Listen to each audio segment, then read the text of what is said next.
Need to replace the induction fan on your Traeger Pro 575? Today we're swapping it for a brand new one. Traeger's manual calls it the draft inducer fan. We'll walk it in clean technical diagrams to see the repair from angles that are hard to catch on camera. It's a straightforward job. About 20 minutes with a Phillips screwdriver. Let's get into it. Step 1. But first, power switch off, cord unplugged, and everything cool. Then, we can work. The induction fan sits behind the service panel on the hopper. Take the panel screws out with your Phillips and lift the panel straight off. Everything electrical on this grill lives behind that panel, so take your time in here. Step 2. Low in the cavity, there's a square fan bolted to the inside wall. It pushes combustion air straight into the firepot. That air is the difference between a fire that burns and one that only smolders. Before you touch it, look at how it sits, which side the hub faces, and which corner the wires leave from. The new one goes back exactly the same way. Step 3. Follow the fan's wires back to where they meet the grill's harness. Squeeze the tab and pull the two halves straight apart. Hold the connector, never the wires. Step 4. The fan is held to the wall by fasteners at its corners. Back them out, one at a time. Keep a hand on it as the last one comes free, so it can't drop into the bottom of the cavity. Step 5. Draw the old fan clear of the wall and feed its wires out behind it. Look at it while it's in your hand. Blades caked with ash, a hub that won't spin freely, or a cracked frame all tell you why it failed. Step 6. With the fan out, you can see straight into the air opening behind it. It will be full of ash. Vacuum it out cold and dry, along with anything sitting in the bottom of the cavity. A new fan blowing into a blocked opening still won't give you a proper fire. Step 7.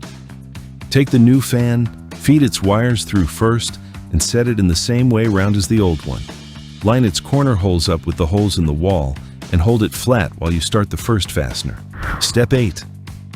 Run all the fasteners back in a few threads each before you tighten any of them down. Then, snug them up. Firm, not gorilla tight. That frame is plastic and it will crack. Step 9. Bring the two halves of the connector back together, square on. Push until you hear it click. If it doesn't click, it isn't seated, and your screen will say so the moment you switch on. Step 10. Before you close anything up, let's prove it runs. Plug the grill in and get where you can see the fan. Flip the switch on and watch it. The blade should come straight up to speed, and you should feel air moving. Switch it off again and unplug. That's your new fan doing its job. Step 11. Put the panel back on and line its screw holes up. Run the screws in and snug them down. That panel keeps rain and grease off everything behind it, so never leave it off. Now let's make sure it's working. Plug in, switch on, and press ignite. The fan should spin up right away and you should hear it. Next, check the screen. No fan disconnected. Then, let it come up to temperature and look at the chimney. A clean fire gives you thin blue smoke, not thick white smoke.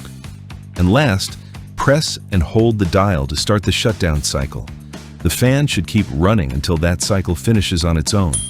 Pass all of these, and this repair is finished. 2 quick things before you go. First, how do you know it's the fan?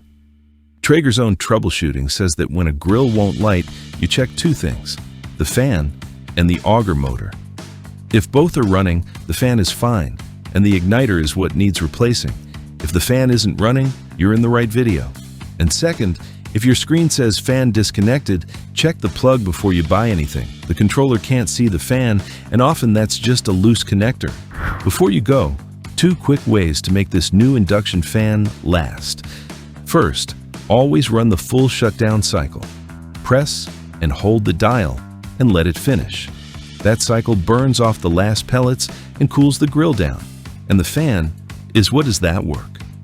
And second, vacuum the ash out of the firepot every 20 hours of cooking, like the manual asks. A firepot packed with ash is a fan pushing against a wall. Keep that air path clear, and this repair will last for years. That's it. Everything we used is linked in the description below. If this video helped you out, please hit like and subscribe, and check out these other videos. Thanks for watching.